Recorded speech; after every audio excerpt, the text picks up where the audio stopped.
morning, everyone. It is Monday morning here, and I'm going to read another story today. This one's pretty long, so make sure that you have about 15 minutes or so.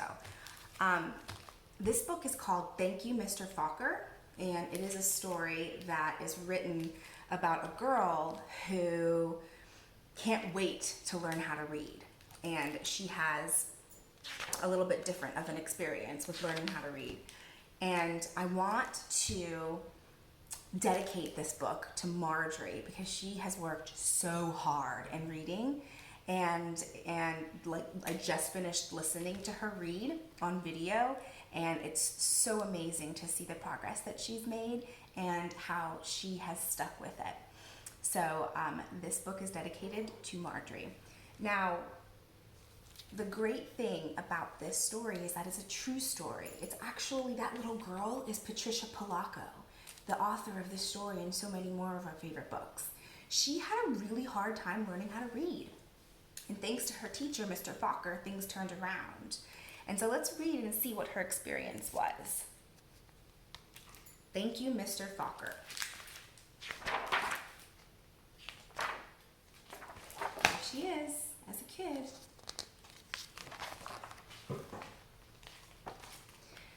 The grandpa held the jar of honey so that all the family could see, then dipped a ladle into it and drizzled honey on the cover of a small book. The little girl had just turned 5. "Stand up, little one," he cooed. "I did this for your mother, your uncles, your older brother, and now you." Then he handed the book to her. "Taste." She dipped her finger into the honey and put it into her mouth.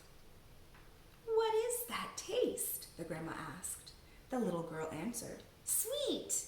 Then all of the family said in a single voice, "Yes, and so is knowledge, but knowledge is like the bee that made that sweet honey. You have to chase it through the pages of a book."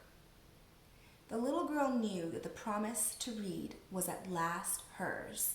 Soon she was going to learn how to read. Tricia, the littlest girl in the family, grew up loving books. So Tricia is short for Patricia.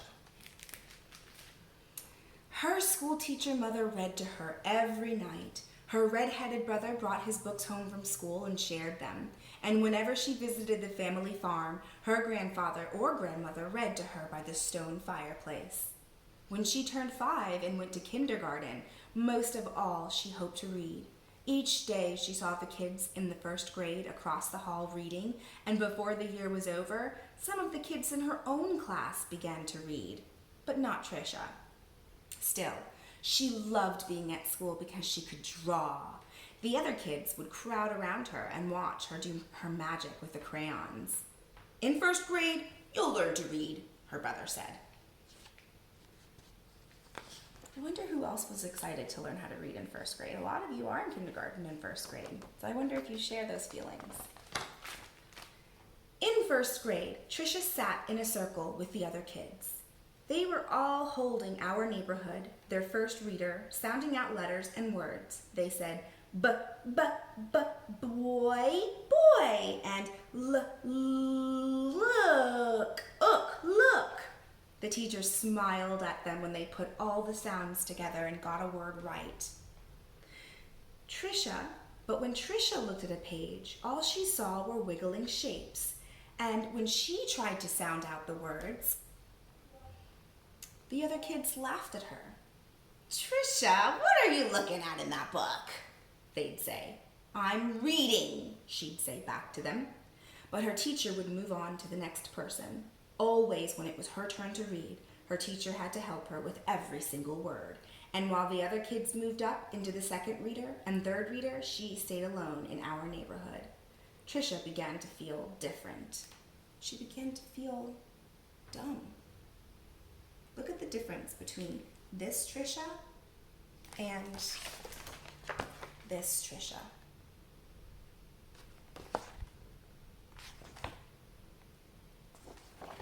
It's sad how that happened, isn't it? The harder words got for the little girl, the more and more time she spent drawing. Oh, how she loved to draw. Or just sitting and dreaming. Or when she could, going for walks with her grandmother. One summer day, she and her grandma were walking together in the woods behind their farm. It was twilight. The air was sweet and warm. Fireflies were just coming up from the grasses. As they walked, Tricia said, "Grandma, do you think I'm different?" "Oh, of course," her grandma answered. "To be different is the miracle of life. You see all of those little fireflies? Every one is different. Do you think I'm smart?" Tricia didn't feel smart. Her grandma hugged her. "You are the smartest, quickest, dearest little thing ever." And right then, the little girl felt safe in her grandma's arms. Reading didn't matter so much. Tricia's grandma used to say that the stars were holes in the sky. They were the light of heaven coming from the other side, and she used to say that someday she would be on the other side where the light comes from. One evening, they lay on the grass together and counted the lights from heaven. "You know," her grandma said, "all of us will go there someday. Hang on to the grass, or you'll lift right off the ground, and there you'll be." They laughed and both hung on to the grass. But it was not long after that night that her grandma must have let go of the grass, because she went to where the lights were on the other side. And not long after that, Tricia's grandpa let go of the grass too. School seemed harder than ever now. Reading was just plain torture. When Sue Ellen read her page or Tommy Bob read his page, they read so easily that Tricia would watch the top of their heads to see if something was happening to their heads that wasn't happening to hers. And numbers were the hardest thing of all to read. She never added anything right. "Line up the numbers before you add them," the teachers would say. But when Tricia tried, the numbers looked like a stack of blocks, wobbly and ready to fall. She just knew she was dumb. Then, one day, her mother announced that she had gotten a teaching job in California, a long way from the family farm in Michigan.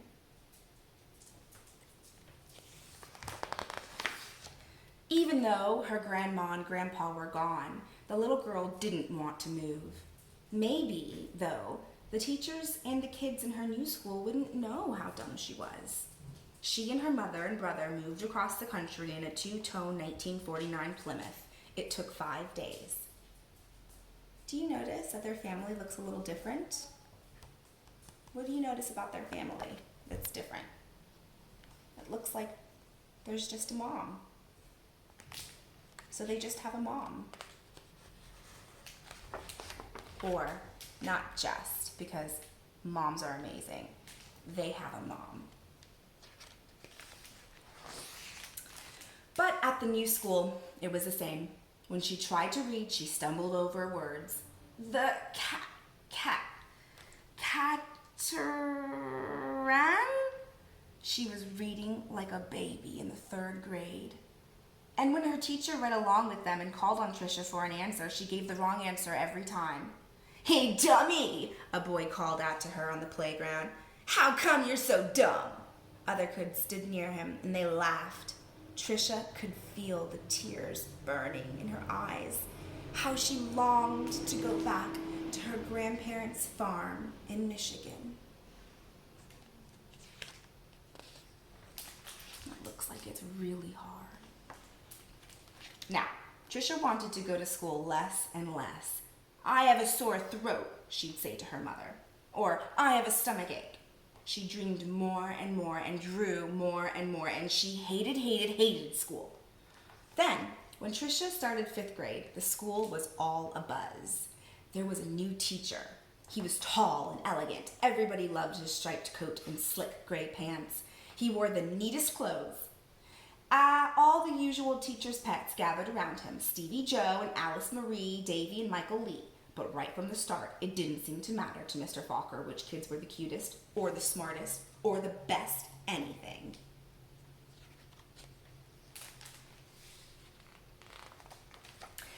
Falker would stand behind Tricia whenever she was drawing and whisper, "This is brilliant, absolutely brilliant. Do you know how talented you are?" When he said this, even the kids who teased her would turn around in their seats and look at her drawings, but they still laughed whenever she gave a wrong answer. Then, one day, she had to stand up and read, which she hated. She was stumbling through a page in Charlotte's Web, and the page was going all fuzzy when the kids began to laugh out loud. Mr. Falker, in his plaid jacket and his butterfly tie, said, "Stop! Are all of you so perfect that you can look at another person and find fault with her?" It sounds like this is the first time a teacher has stood up for her, right? That was the last day anyone laughed out loud or made fun of her, all except Eric. He sat behind Tricia for 2 whole years, but he seemed almost to hate her. Tricia didn't know why. He waited by the door of the classroom for her and pulled her hair. He waited for her on the playground, leaned in her face, and called her Toad. Tricia was afraid to turn any corner for fear Eric would be there. She felt completely alone. The only time she was really happy was when she was around Mr. Falker. He let her erase the blackboards. Only the best students could do that. He patted her on the back whenever she got something right, and he looked hard and mean at any kid who teased her. But the nicer Mr. Falker was to Tricia, the worse Eric treated her. He got all the other kids to wait for her on the playground or in the cafeteria or even in the bathroom and to jump out and call her stupid or ugly. And Tricia began to believe them. She discovered that if she asked to go to the bathroom just before recess, she could hide under the inside stairwell during the free time and not have to go outside at all. In that dark place, she felt completely safe. And this is really hard because I have a connection to this. When I was a little kid and when I was around her age, kids were really, really mean to me too in my town. And I didn't want to go to eat lunch in the cafeteria because I didn't have anybody to sit next to. And so I used to take my lunch and take it into the bathroom, eat my lunch in the bathroom stall because I didn't want anybody to laugh at me or make fun of me. So I had a connection, a self-to-text connection with Tricia. But one day, at recess, Eric followed her to her secret hiding place. "Have you become a mole?" he laughed, and he pulled her out into the hall and danced around her. "Dumbbell, dumbbell, maggoty old dumbbell." Tricia buried her head in her arms and curled up in a ball. Suddenly, she heard footsteps. It was Mr. Falker. He marched Eric to the office. When he came back, he found Tricia. "I don't think you'll have to worry about that boy again," he said softly. "What was he teasing you about, little one?" "I don't know," Tricia shrugged. Tricia was sure Mr. Falker believed that she could read. She had learned to memorize what the kid next to her was reading, or she would wait for Mr. Falker to help her with a sentence, and then she'd say the same thing that he did. "Good," he would say. Then, one day, Mr. Falker asked her to stay after school and help wash the blackboards. He put on music and brought out a little sandwiches as they worked and talked. All at once he said, "Let's play a game. I'll shout out letters. You write them on the board with the wet sponge as quickly as you can." "A," he shouted. She wiped a watery A. "8," he shouted. She made a watery 8. 14, 3, D, M, Q, he shouted out. He shouted out many, many letters and numbers.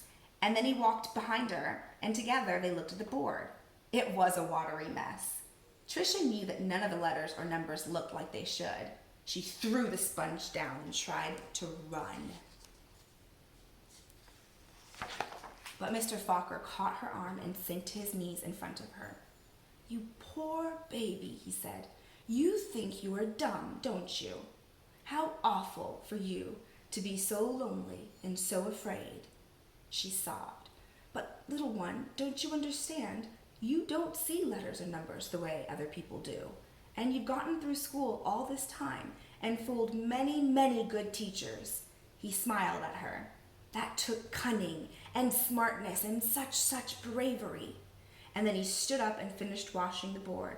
"We're going to change all that, girl. You are going to read. I promise you that. Now, almost every day after school, she met with Mr. Falker and Miss Plessy, a reading teacher. They did a lot of things she didn't even understand. At first, she made circles in sand, and then big sponge circles on the blackboard, going from left to right, left to right.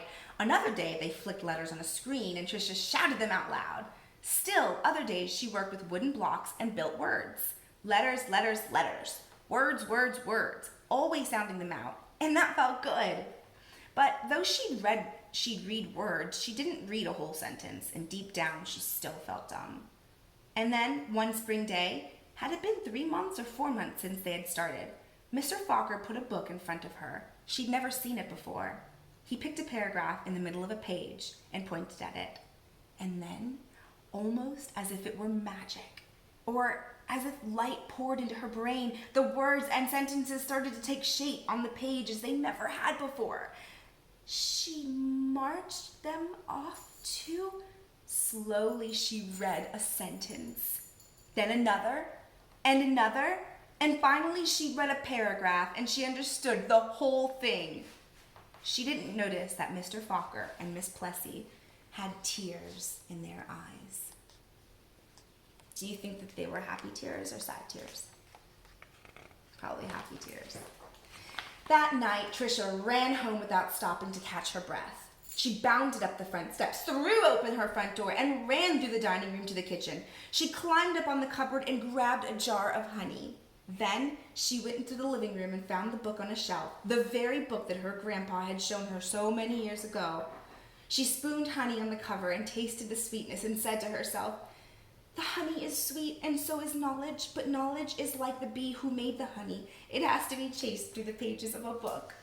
And then she held the book, honey and all, close to her chest. She could feel her tears roll down her cheeks, but they weren't tears of sadness.